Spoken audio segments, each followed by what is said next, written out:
Sekali lagi, tema khotbah saya pagi ini adalah siapkan akal budimu dan waspada.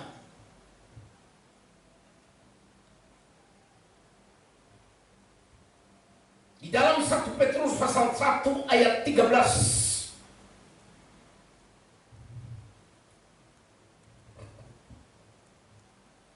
1 Petrus pasal 1 ayat yang ke-13. Petrus berkata begini, sebab itu siapkanlah akal budimu. 1. Waspadalah dan letakkan pengharapanmu seluruhnya atas kasih karunia yang dianugerahkan kepadamu pada waktu pernyataan Yesus Kristus.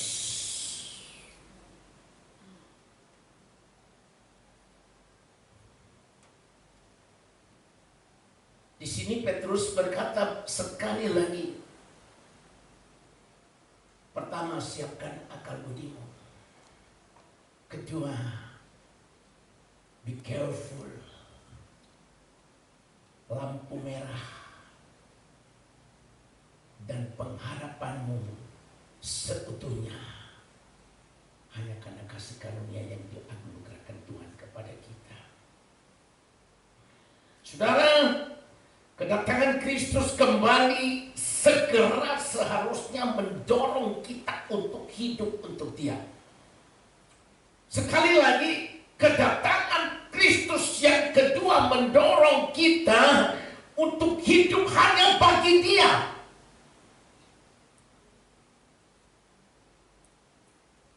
Ini artinya siap siaga secara mental.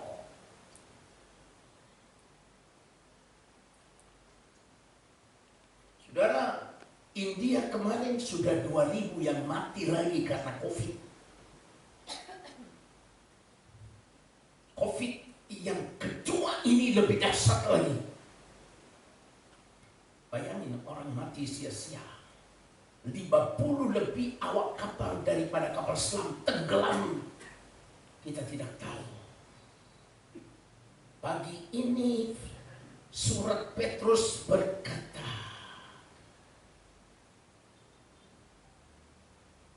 siapkanlah akal budi. Artinya apa? Waspada, berdisiplin, dan fokus. Di dalam ayat ini dikatakan letakkan seluruh pengharapanmu seluruhnya. Kalau saya mau tanya kepada jemaat pagi ini, siapkah Anda untuk berjumpa dengan Kristus?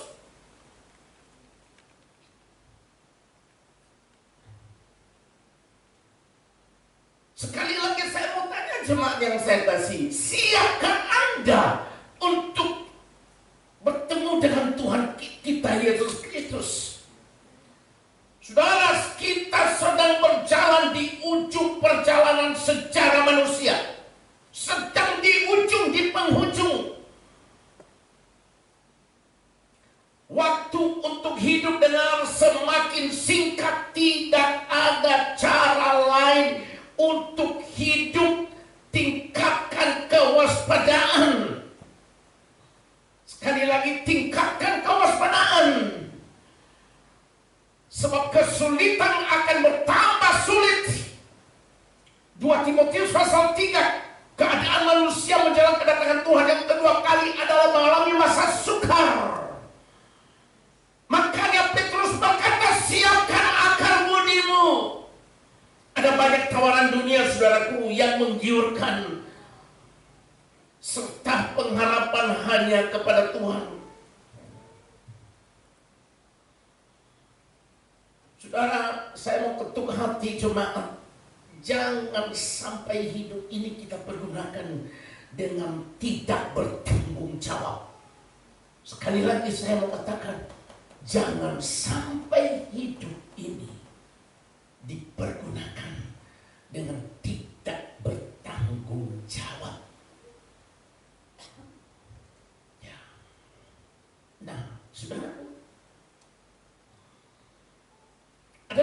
hal dari pembacaan tadi yang akan menjadi berkat bagi saya dan bagi saudara pada hari ini. Yang pertama dikatakan begini, siapkan akal budimu.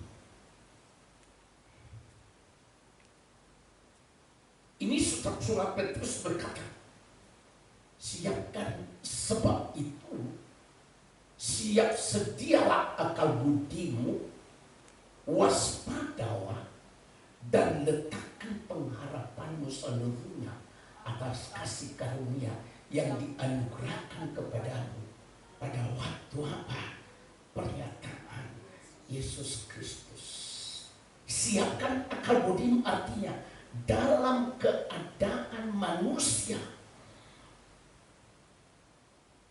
ya, yang mengalami krisis moral dan tak memperdulikan adanya Allah. Petrus berkata, siapkan akal budimu. Untuk apa kita mempersiapkan akal budi kita? Tujuannya supaya kita hidup sebagai orang yang cerdas, yang dapat membedakan manakah kehendak Allah dan yang sempurna. Hanya dengan akal budi yang bersih dan sudah dikuduskan oleh darah Yesus dan firman-Nya, memungkinkan kita untuk menolak semua tawaran dunia hari-hari. Sekali lagi, hanya dengan akal budi yang sempurna, akal budi yang sudah dibersihkan oleh darah Kristus dan firman Tuhan, memungkinkan saya dan saudara berani menolak tawaran dunia ini. Nanti pada waktu yang kedua nanti lebih dahsyat lagi. Nah, saudara, di dalam Roma 12 ayat 1 dan 2, dan ini ayat sudah cukup terkenal, kita tahu dan kita dengar bersama.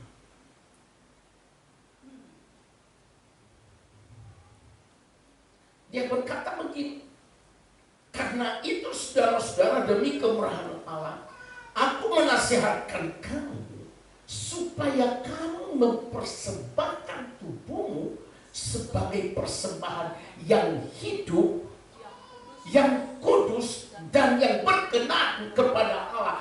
Itu adalah ibadahmu yang sejati. Ayat 2 dia berkata apa?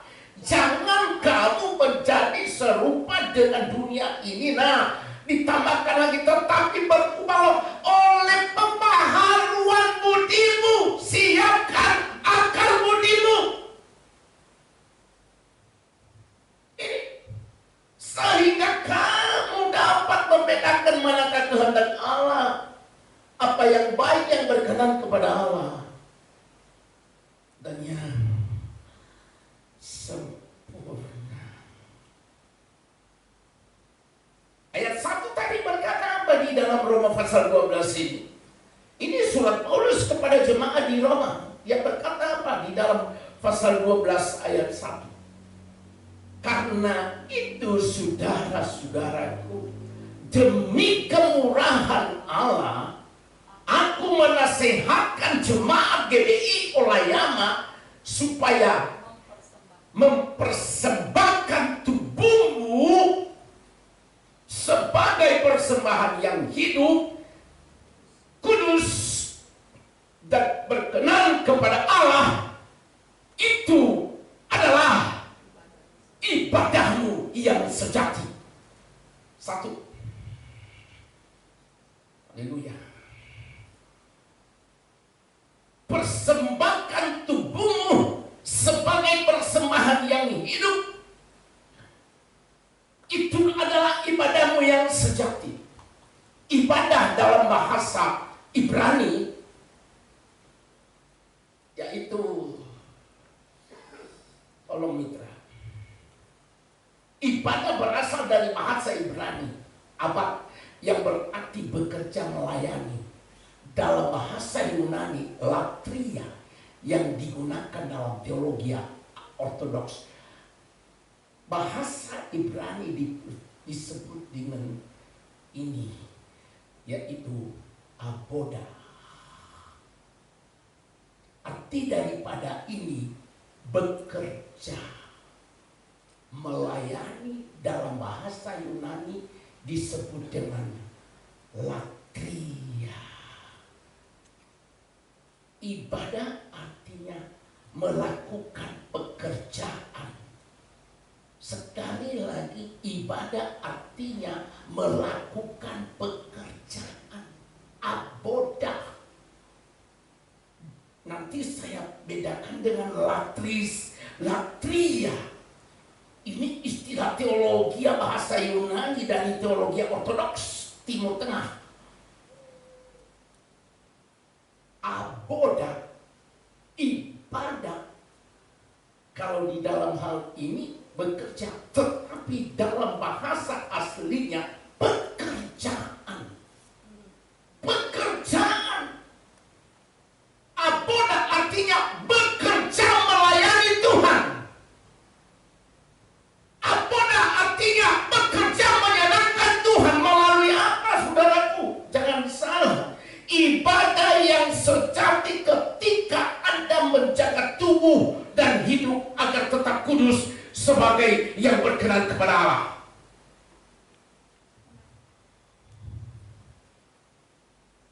Tubuh dan hidup yang kudus berarti Anda tidak mencemari dengan dosa. Jangan datang ibadah dengan ngomel-ngomel. Sekali lagi, aboda artinya pekerjaan, memberi yang terbaik kepada Tuhan, mempersembahkan tubuh kepada Tuhan hari ini. Di waktu kita di dalam ibadah pagi hari ini dengar mempersembahkan tubuh kepada Tuhan, maka engkau pulang mengalami mujizat.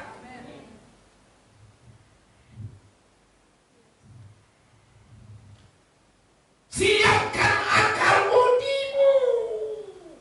Oh my God. Saya mau tanya kepada saudara, untuk apa ibadah?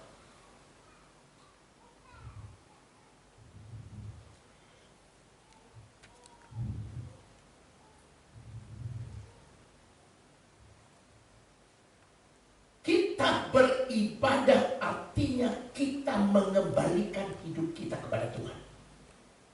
Satu minggu kita dipelihara. Amin. Saudara, sepanjang satu malam ini saya nggak bisa tidur, saudara.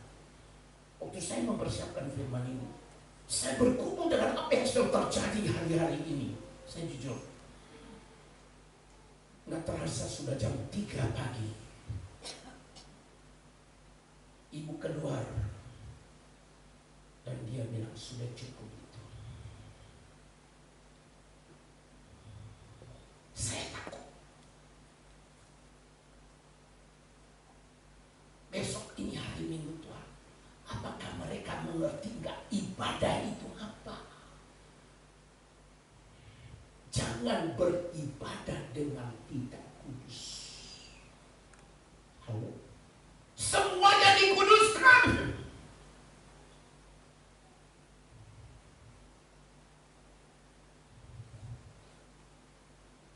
Tubuh ini mesti dijaga. Katakan amin. Dikatakan di sini sebagai persembahan yang hidup.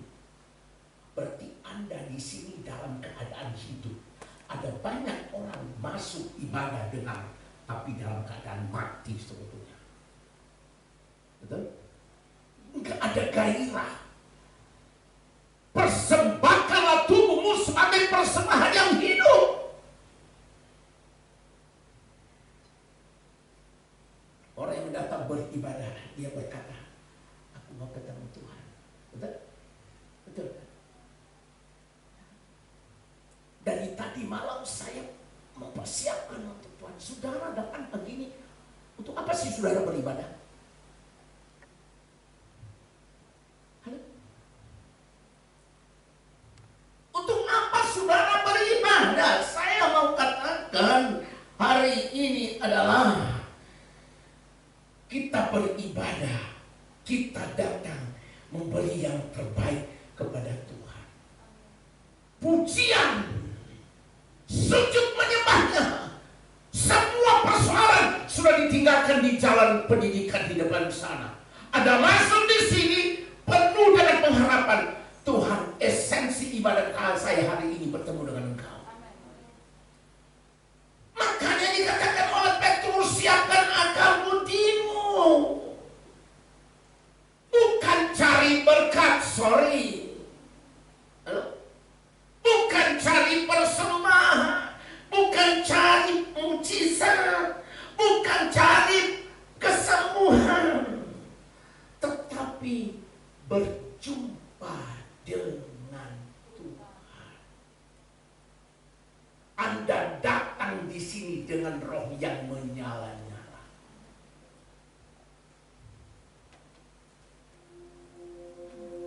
Sujud di atas bawa hidupku, ku terima anugerahmu, kau ampuniku dan bebaskanku. Ya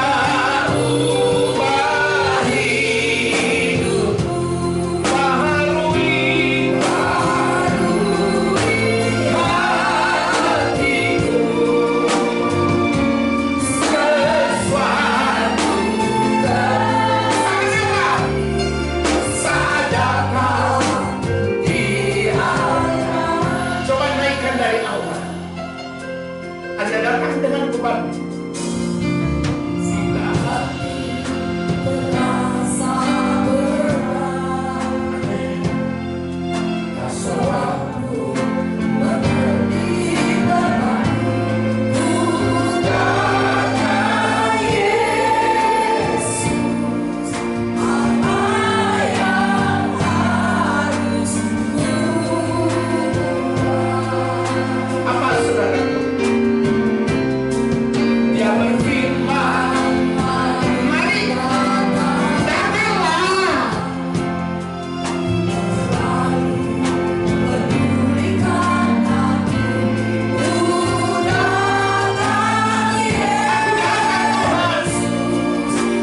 tadi Tuhan bicara tentang dia.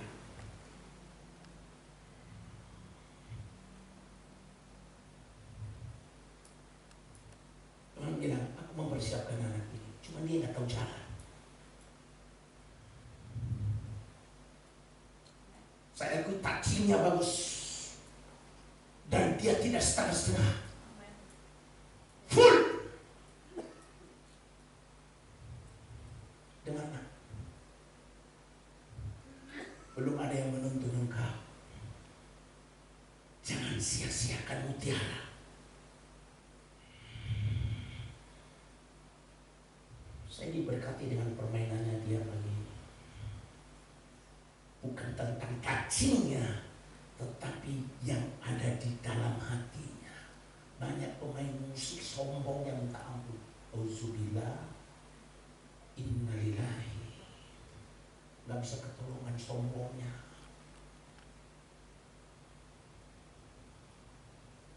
Tapi anak ini punya satu hati, humble.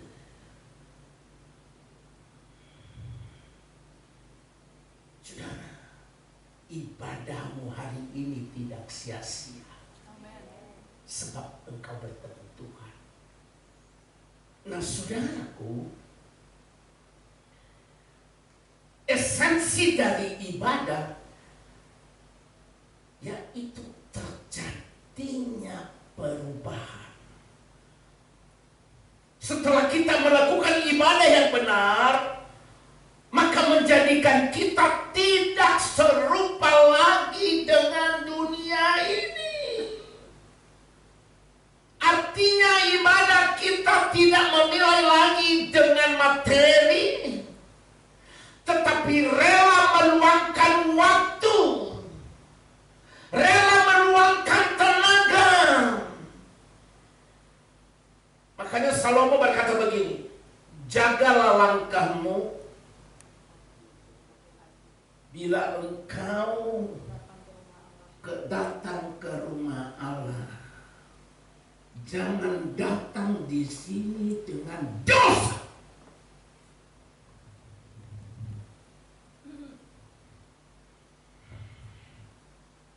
Anda lega. Saya mau katakan, hari ini saudara sedang bersatu dengan Tuhan dalam Dewan Musyawarah Allah. Itu ibadah. Ibadah itu yaitu pekerjaan. Pekerjaan kita adalah melayani Dia. Bukan hanya di waktu di gereja, tetapi Anda pulang anytime. Anda selalu worship Him. Layani Dia dengan sepuas hati. Saudara, esensi dari ibadah, ya, apa dikatakan oleh 1 Tesalonika pasal yang kedua ayat 8.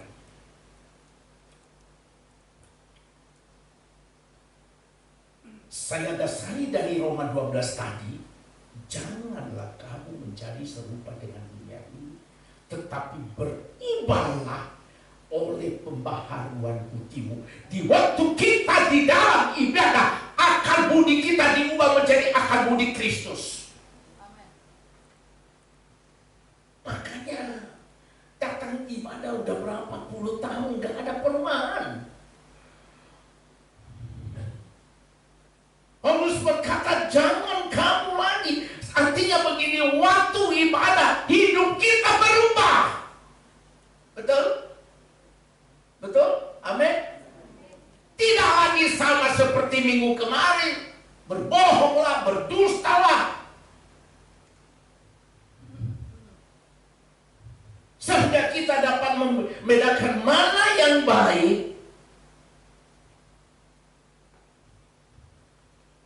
mana kehendak Allah, dan berkenan kepada Allah, dan yang sempurna.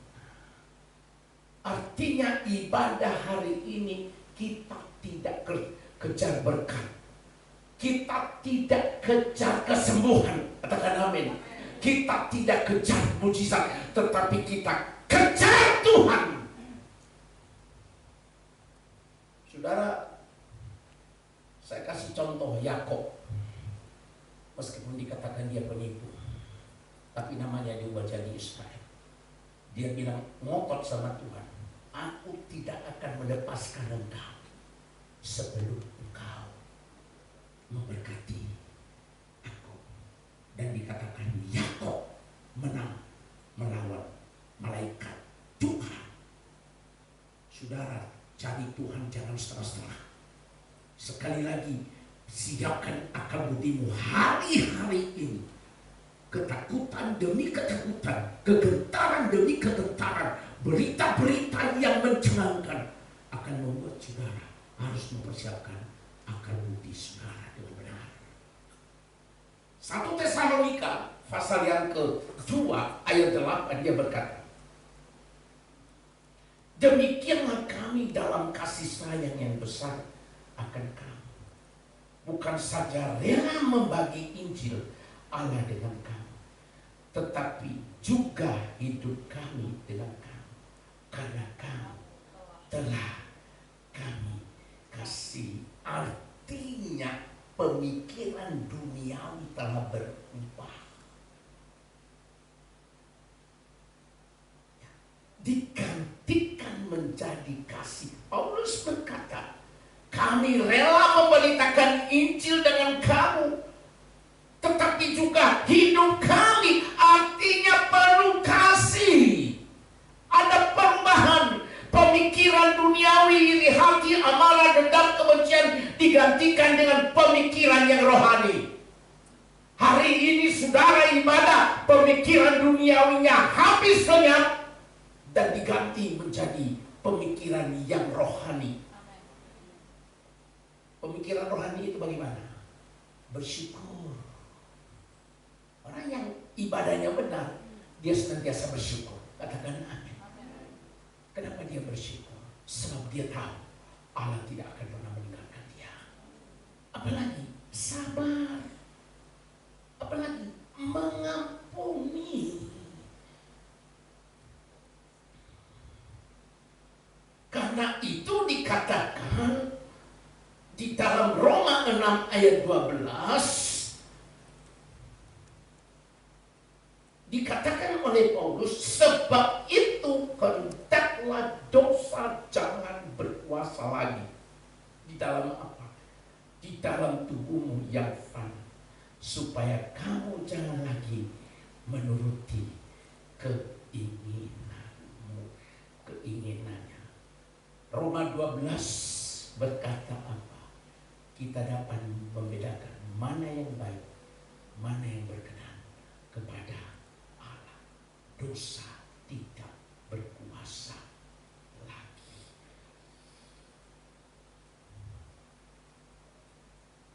Artinya begini, kalau tadinya suka berbohong, kita ulang penuh dengan kejujuran. Amin. Ya, penuh dengan kejujuran. Jangan kita lagi melakukan dosa. Saudaraku, inilah yang menjadi prinsip yang pertama apa yang dikatakan oleh Petrus tadi. Setelah kita melakukan ibadah yang benar, maka menjadikan kita serupa dengan Tuhan Yesus. Tidak lagi mengalami jejak-jejak duniawi dalam kehidupan. Sekali lagi, aboda artinya bekerja. Latria artinya adorai, artinya penyembahan, suatu penghormatan yang mendalam hanya pada Dia. Jadi aboda dan latria artinya penghormatan hari ini hanya kepada Dia. Kesucian hari ini hanya kepada Dia. Sehingga di waktu kita menjaga kekudusan kehidupan ini, engkau pulang, mujizat dalam hidup yang baik pasti akan terjadi. Tepuk tangan bagi Tuhan. Ya. Saudara, saya sedang bergumul Saya bilang, Tuhan, Engkau telah memulai. Mujizat-Mu demi mujizat akan terjadi. Puluhan tahun tempat itu tidak pernah dilihat oleh orang. Tapi di waktu Tuhan membuka mata kita, maka Tuhan berkata, tempat ini yang Ku kehendaki. Dan saya berkata kepada Tuhan, jangan tinggalkan kami, sebab iblis akan bertawakan. Kita telah mulai, makanya cara berpikir kita, meskipun sekarang sudah mulai kita mendapat berkat, maka dari itu peganglah janji Tuhan. Persembahkan dulu ini tubuh kepada kemuliaan Tuhan. Saya katakan kepada pekerja, jangan hanya sibuk mengurus pembangunan umat Tuhan, pembangunan lahan, tetapi sibukkan juga dirimu untuk memperhatikan tubuhmu ini untuk kemuliaan Tuhan. Amin. Ya kan, Mas Teddy?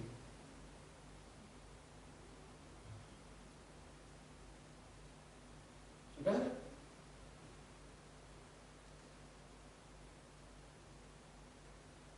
waktu kita ibadah,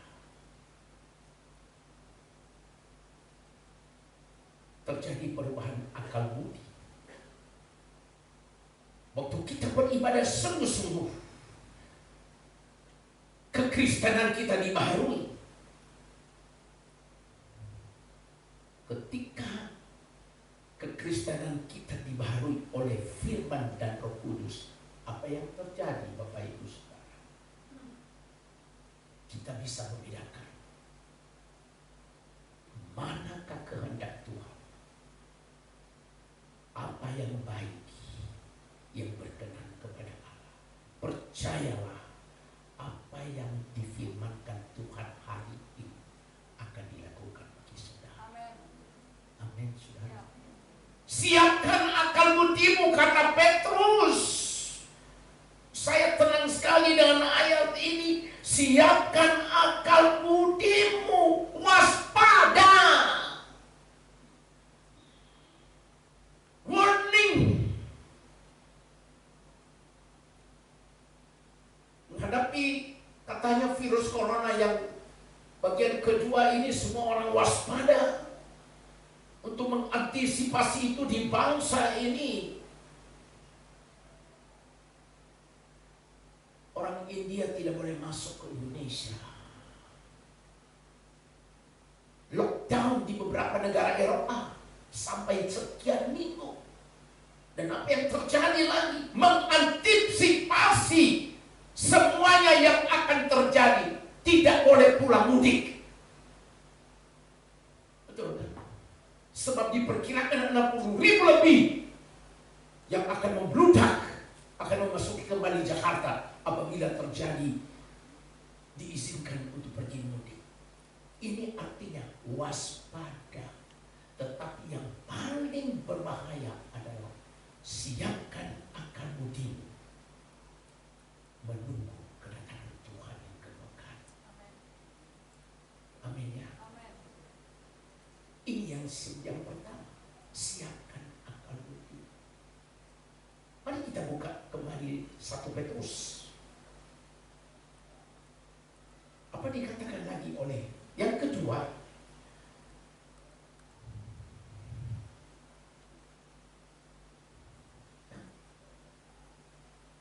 Saya kembali kepada pembacaan tadi. Saya lebih dalam masuk lagi 1 Petrus pasal 3.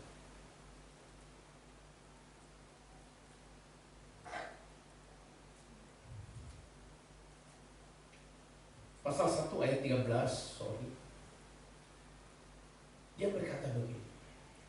Sebab itu, 1, siapkan akal budimu. Jangan beribadah asalkan ibadah, tetapi mengalami perubahan demi perubahan. Yang kedua, waspadalah. Nah ini saudara, waspadalah.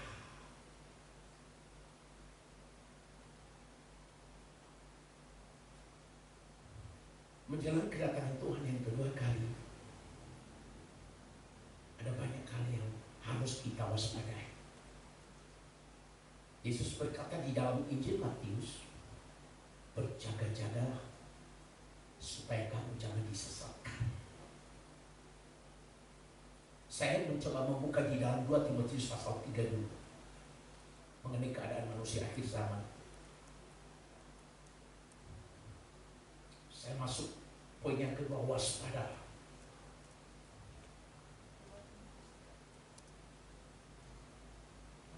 Ya. Ada satu warning yang diberikan oleh Paulus kepada Timotius. Ketahuilah bahwa pada hari-hari terakhir datang masa yang sukar. Waspada. Kesukaran besar sedang terjadi melanda bumi. Sukar. Apa yang akan terjadi di dalam ayat berikutnya?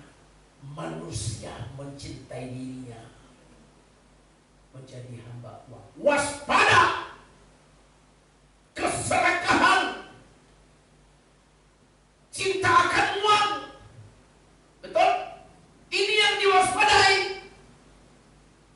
Menjadi hamba uang. Oh, gak mau peduli dia. Meskipun dia hamba Tuhan, tetapi mengejar uang dan kesia-siaan.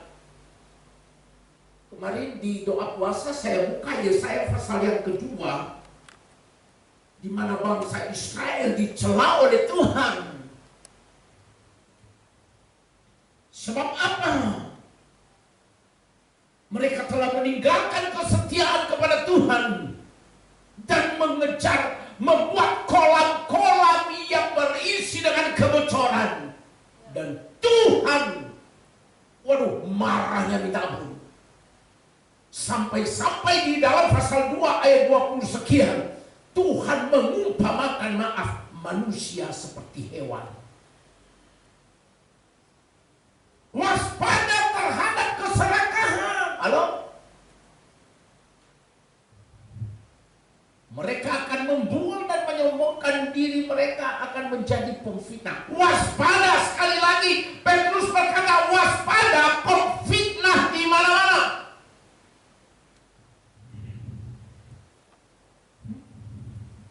Mengerikannya.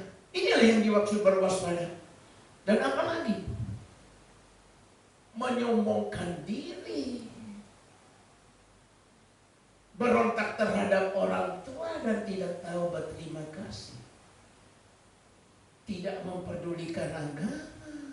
Apalagi ayat yang ketiga, tidak tahu mengasihi, tidak mau berdamai. Ini, saudara, waspada. Dengar saudaraku, kalau saudara bertemu dengan orang yang tidak suka berdamai, tinggalkan. Saya mau katakan kepada saudara, kalau ada orang yang tidak mau berdamai dengan saudara dan selalu mencari-cari kesalahan saudara, tinggalkan. Betul? Saudara, sebab saya membagi kriteria manusia ini. Kriteria manusia adalah yang pertama, orang itu bijaksana, orang yang berpengalaman, dan orang bebal. Orang yang bijaksana itu tidak mudah untuk kecewa. Orang yang bijaksana itu melihat segala sesuatu dari sudut pandangan Tuhan. Betul ya?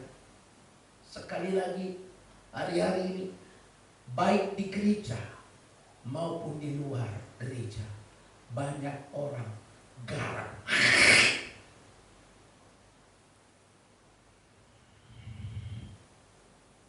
Di sini nggak ada.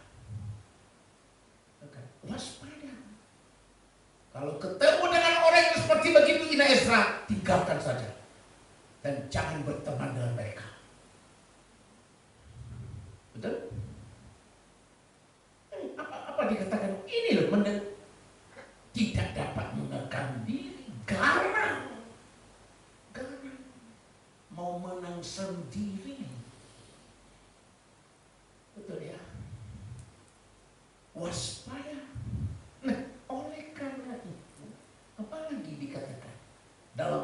Timotius 3 ayat yang keempat. Apa dikatakannya?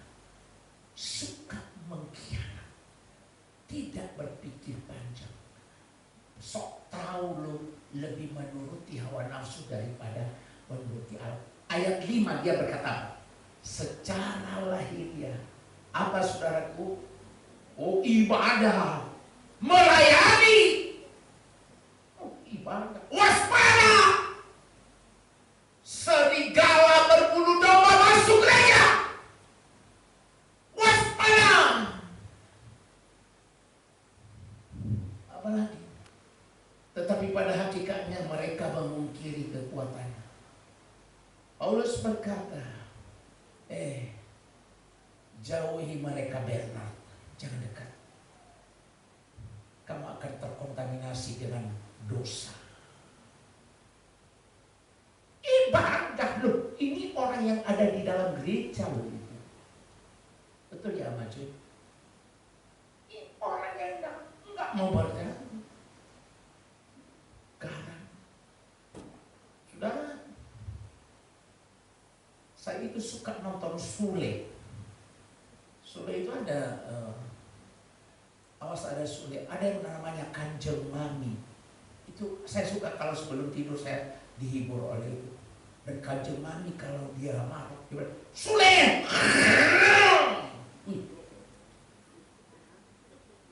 Dan dalam video itu diperlihatkan mukanya lah. Serem banget. Terus mukanya dia diganti dengan muka sapi yang saya lagi garang. Kalau enggak muka singa. Waspada Bernard. Halo? Waspada sama Joy. Waspada sama Abigail. Waspada. Jangan berteman dengan mereka. Katakan amin.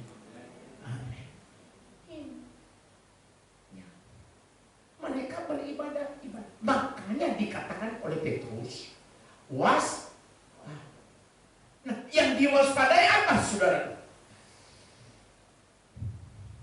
Saya masuk lebih dalam lagi ya. Yang kedua, waspada artinya, tolong mitra, saya mau terangkan dulu. Waspada artinya menunjukkan pada suatu sikap kontrol diri dan disiplin yang kita, atau pada waktu kita dengan sungguh-sungguh, Tuhan bentuklah aku dan Tuhan ubahlah aku, maka disitulah kita menaklukkan diri sendiri.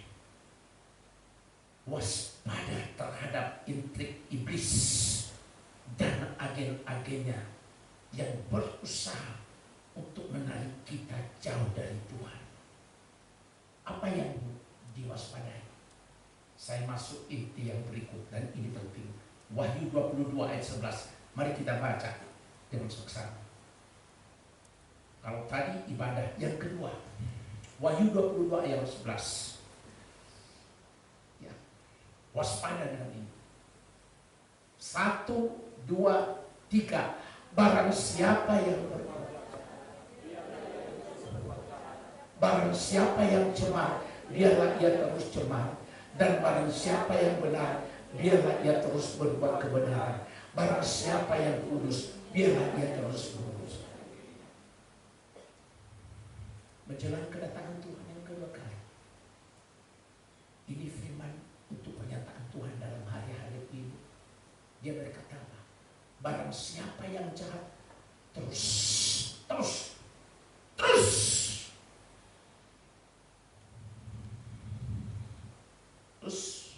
barang siapa yang cepat, terus. Apalagi barang siapa yang benar, terus benar. Jangan belok-belok. Betul? Seperti jalan tol. Makanya manusia di akhir zaman ini tidak bisa menerima lagi nasihat yang baik. Sebab sedang digenapi. Barang siapa yang benar, biarlah ia terus berbuat kebenaran. Barang siapa yang kudus, biarlah ia terus menguduskan hidupnya.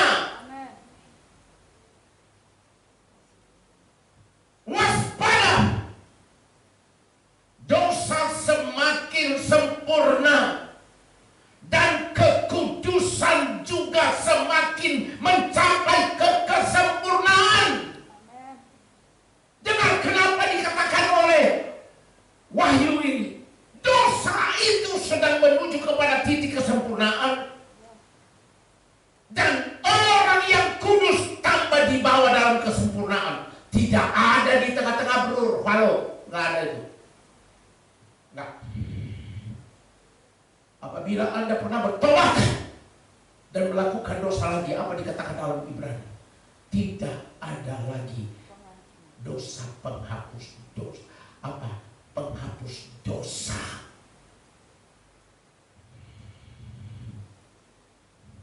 Orang percaya diberi prioritas, saudara, untuk mencapai tingkat kesempurnaan.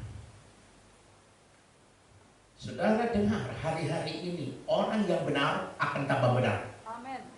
Nah, dan kita sedang dipisahkan antara kambing dan domba. Saya waktu baca ayat ini saya takut. Saya takut sekali. Memang tingkat kejahatan manusia sekarang sempurna. Baca tadi 2 Timotius 3 ya. Tingkat. Kenapa? Semakin sempurna dosa itu, iblis sedang berusaha menarik orang untuk menyempurnakan dosanya. Saudara, dosa yang paling tinggi di hari-hari ini adalah tidak bisa menguasai diri. Betul? Betul ya? Orang percaya diberi prioritas untuk mencapai tingkat kesempurnaan. Perhatikan hidupmu hari-hari ini. Kalau ibadahmu benar, maka engkau tambah disempurnakan oleh Tuhan. Amin. Dalam pembentukan Tuhan. Amin.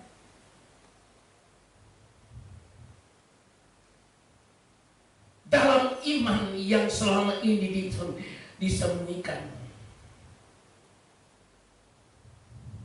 Saudara, dalam dosa, kenapa tadi dikatakan biarlah yang jahat? Artinya dalam dosa, roh jahat juga hendak menyempurnakan dosa itu yang membawa orang percaya menjadi mundur dan dosanya bertambah-tambah.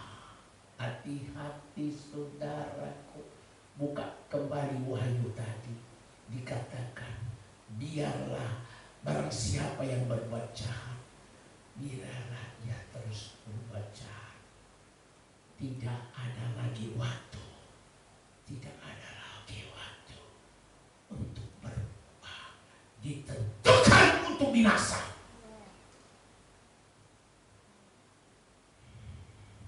Biarlah yang cemar terus cemar. Hati-hati. Mulutmu adalah harimau. Halo? Betul dia? Mulutmu harimau.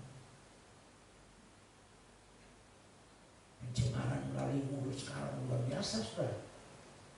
Oh, gampang banget menghina orang. Apa lagi? Saudara dengar, waktu engkau menghina orang lain, artinya menghina Tuhan yang ada di dalam diri orang itu. Waktu engkau merendahkan orang lain, berarti engkau sedang merendahkan Tuhan yang menciptakan dia. Makanya dikatakan, dosa menuju kepada kesempurnaan. Zaman Nuh terulang lagi, di mana orang-orang bertambah benar dan yang jahat bertambah jahat.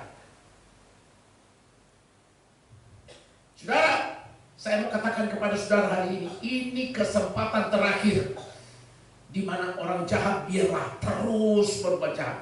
Tadi saya sudah katakan ya di dalam 2 Timotius, kalau engkau melihat orang seperti begitu, apa tadi saya katakan benar? Jauhilah dia, jangan bergaul dengan mereka. Selamatkan hidup dari pencemaran dosa. Dosa sedang menuju kepada kesempurnaan, saudaraku, hati-hati. Amin. Dosa sedang menuju kepada kesempurnaan, tetapi kekudusan sedang menuju kepada kekudusan. Kesempurnaan, kekudusan. Dosa harus menjadi sempurna dan kebenaran juga harus menjadi sempurna. Ada dua hal yang terjadi hari-hari ini, dengar. Dosa semakin sempurna, tetapi kebenaran harus menjadi sempurna. Dan buah kekudusan adalah barang siapa benar,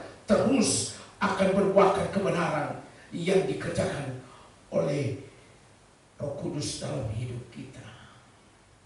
Saudara, biarlah semua yang cemar terus menjadi bertambah cemar. Saudara, mari kita lihat sebentar ya. Di dalam Lukas pasal 11. Ini terjadi lagi. Saya tutup ya, soalnya udah jam 12. Di dalam Lukas pasal 11 ayat 26 sampai 28.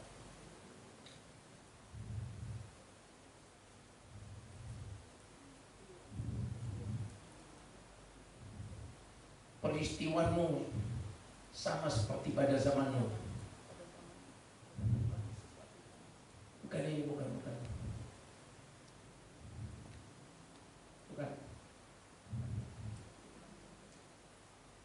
Demikianlah pada waktu itu, begini. Waktu itu Nuh sudah mendirikan bahtera. Apa yang terjadi? Dikatakan, apa yang terjadi pada zaman Nuh? Kawin mengawinkan, pesta pora, ya, dan sama seperti terjadi pada zaman Nuh. Demikian pula lahannya kelak pada hari-hari anak manusia 27. Mereka akan makan dan minum, mereka kawin dan dikawinkan, sampai kepada hari Nuh masuk ke dalam bahtera. Lalu datanglah air bah dan membinasakan mereka semua. Coba lanjutkan. Demikian juga seperti yang terjadi di zaman Lot. Mereka makan, perhatikan, zaman Nuh dan zaman Lot. Minum, mereka membeli dan menjual, mereka menanam dan membangun 29. Tetapi pada hari Lot pergi keluar dari Sodom, turunlah hujan api dan hujan belerang dari langit dan membinasakan mereka semua. Warning, saudaraku, kesempatan hari ini. Perhatikan tadi, wahyu. Biarlah yang cemar, biarlah yang jahat bertambah. Jadi kalau Anda berjumpa dengan orang jahat, orang yang hidup, yang tidak hidup dalam kebenaran, biarkan dia.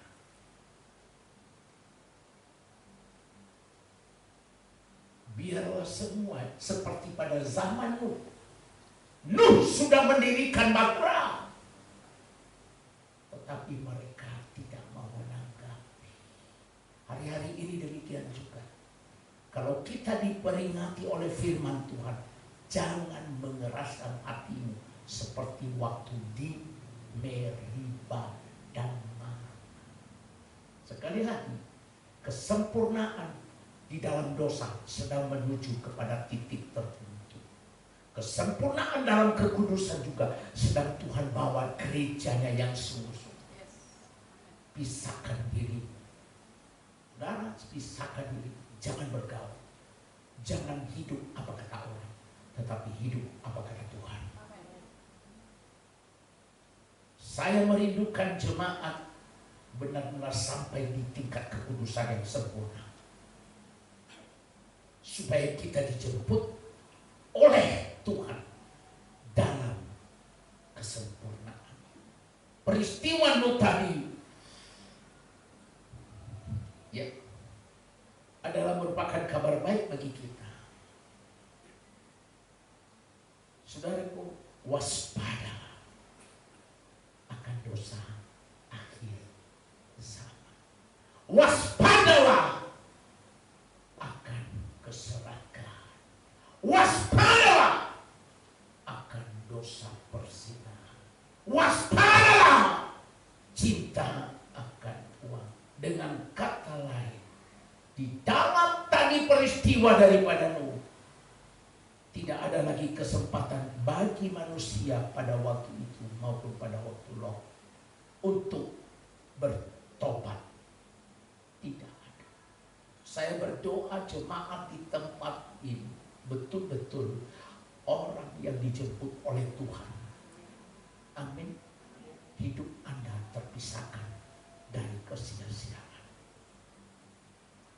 Saudara, sebagai kata saya yang terakhir, pilihan ada di tangan saudara.